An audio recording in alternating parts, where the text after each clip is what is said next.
Okay, so... And I got eyes on the back of my head, I got eyes everywhere, so I know where you go.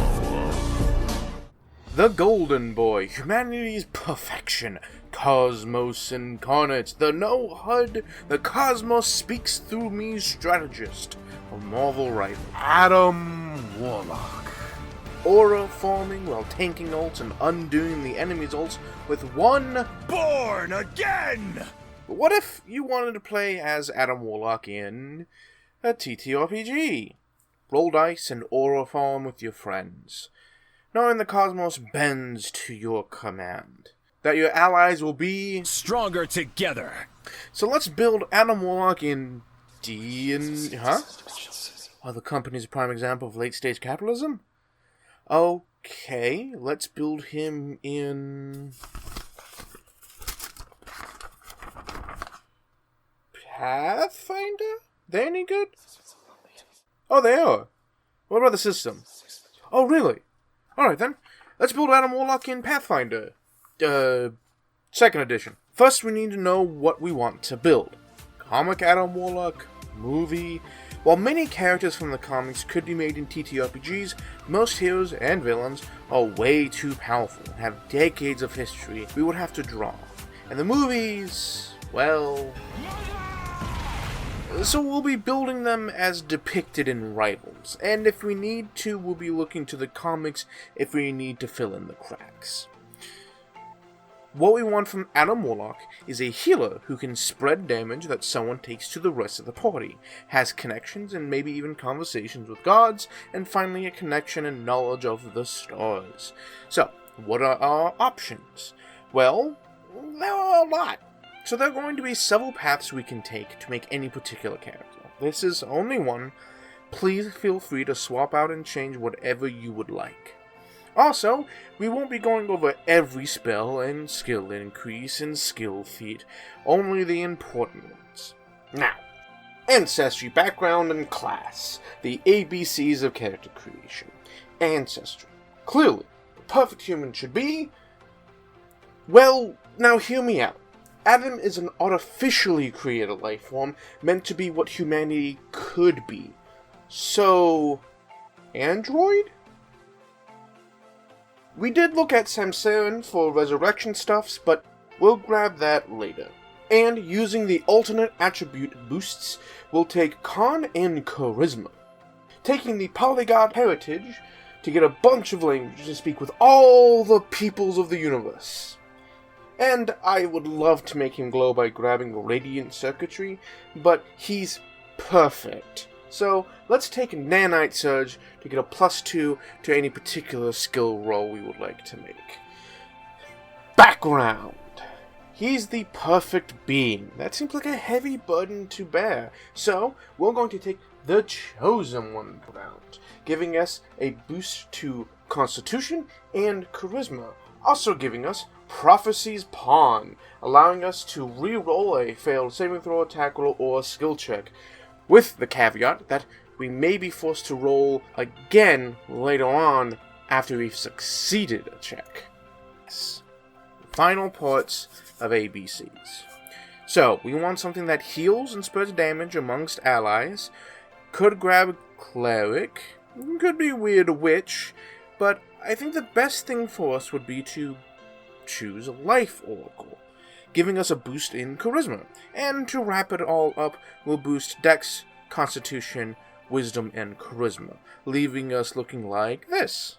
Looks good, so what spells will we grab? Lifelink will give us the ability to spread damage amongst allies, and of course, we need to grab Heal. And Spirit Link will let us heal anyone we've linked with. As a start, this is a good place for Adam Warlock.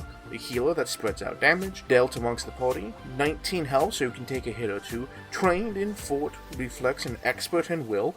So let's start leveling him up and see what we can get.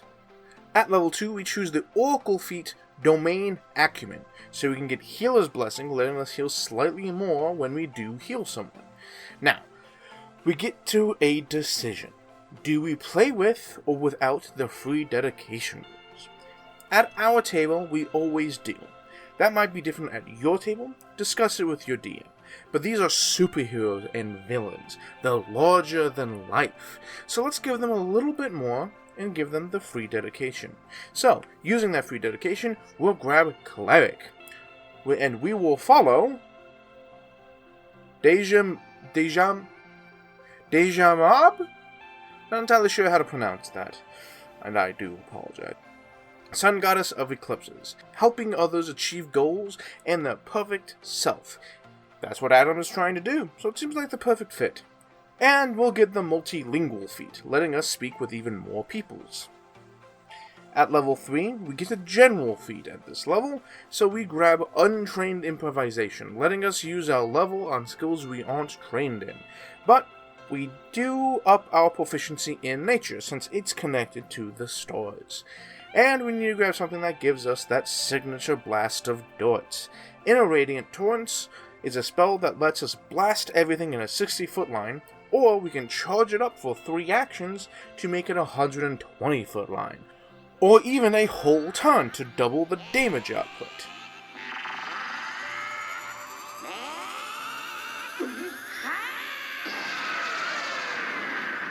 Yeah, it feels like that sometimes. We also get a spell every level that ranks up with us, so we choose Heal, so we don't have to keep getting the more powerful versions of it. Next time we get one of these at level 5, I suggest making it Inner Radiance Torrent, but you do you. At level 4, we aren't that interested in any Oracle feats right now, so we get a new dedication, Soul Forger. We have to choose an overall goal to fit the new dedication. That's pretty easy. It's being the perfect human, raising humanity up. We get fast healing and a free cast of heal, and in the Cleric dedication, we get the Cleric feat Communal Healing, letting us heal another target, normally healing only one person. Finally, we wrap up level 4 with a skill feat. Creighton's Cognitive Crossover, letting us roll nature when we fail a knowledge check elsewhere, gaining knowledge from the cosmos itself. At level 5, don't forget to choose your signature spell. We also get 4 boosts to our attributes. We'll get Dex and Constitution to increase our AC and HP, Intelligence to give us more languages and skills, and finally, Charisma to keep up with our Oracle DCs. We also get an Ancestry feat. Protective Subroutine lets us use Nanite Surge on saving throws, so let's go ahead and take that. And at level 6, we don't min-max here. We could take Healing Hands from the Cleric, but Adam doesn't have the strongest healing in the game. So instead, let's grab Rapid Manifestation from Soul Forger, letting us summon our instrument the moment combat starts. And we'll grab Widen Spell from the Oracle. Actually, you can't use Widen Spell on the 3-action heal, stupid. Correct, if we were only getting it for heal, but we can put it on any other AoE spell we have, and we can get plenty of them. We will also grab Knowledge of Shapes, letting us use Widen Spell for free at level 8, so we can use it with heal. But first we need to deal with level 7. While we get 4th rank spells, we don't need to go over any of them at the moment. Magic-wise, we're mostly set as Adam Warlock, so grab any spells you like or feel are appropriate. We also boost our will from Expert to Mastery, and if we succeed a will save, we crit succeed instead. All very fun stuff. The only other real choice we need to make is our general feat. We could take a Die Hard since the soul cannot truly be extinguished, but we can get that later for free if we instead get Adopted Ancestry and pick Samsaran as a people who reincarnate upon death and recall pieces of their past lives. Sounds fitting to me. And now at level 8 we take Knowledge of Shapes to use Widen Spell and Reach Spell for free. Oh, also we take Reach Spell to let us snipe with outcasts. Now, we're not quite halfway through here, but we have mostly what Adam has. Wide AoE heals that spread out healing, ways to mitigate damage by spreading it amongst allies, and a connection to the gods. At this point, we have most of what we set out to do. If you want to deviate from here and still call it Adam Warlock, you totally could. But we are missing one more component, which is a big deal in any TTRPG, and is still a little bit down the line. So if you want to see whether this build gets the ability to resurrect allies, stick around. At level 9, we boost our fortitude from trained to expert, and here we grab the Samsarian ancestry feat. I am born anew. No, it's called I Will Return. It'll give us Die Hard for free, meaning we're harder to kill, and a bonus versus death effects.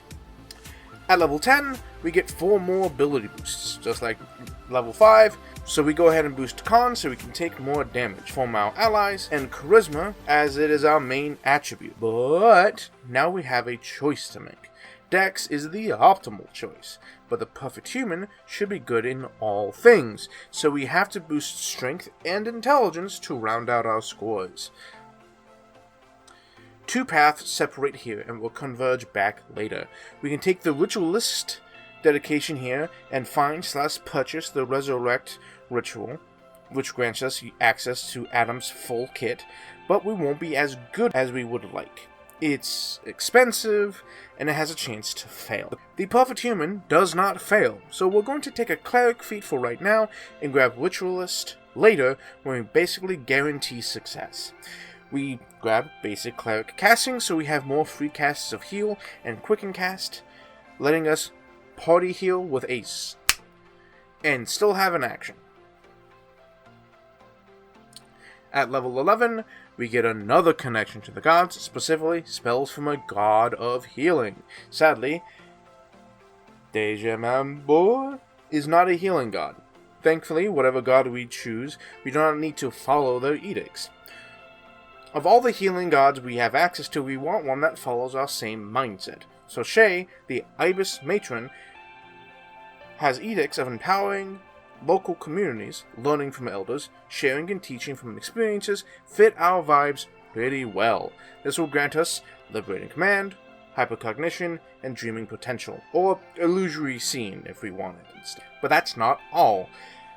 We also get a general feat, and Adam, being the perfect human, should push what human limits are. Let's grab Incredible Investiture, allowing us to use more magic items than the standard limitation. And at level 12, we gain the Personal Revive by grabbing the Oracle feat Epiphany at the Crossroads, letting us ask a question to the cosmos when we go down, then be brought back with double our level and hit points. After that, we get more spell slots for healing by taking Divine Breath. At level 13, some class stuff, but the only real thing that interests us here is the Ancestry feat from the Android, Revivification Protocol, that will give us a second I am born anew. I don't die yet effect. At level 14, we take Forestall Curse, letting us calm our curse just a little bit, granting us more use of lifelink. We'll also grab Selective Energy from Cleric, letting us ignore 5 targets with our AoE when we heal. Yeah, I know it sucks having to position yourself to heal as few enemies as possible every time you cast, but having spread out the damage your party takes, you'd be getting more out of it than they would. And 15. To round out our attributes, we'll boost Strength, Dex, Int, and Wisdom. And our general feat will be Incredible Initiative. You could take this earlier if you would like, just swap out one of the other general feats for this one.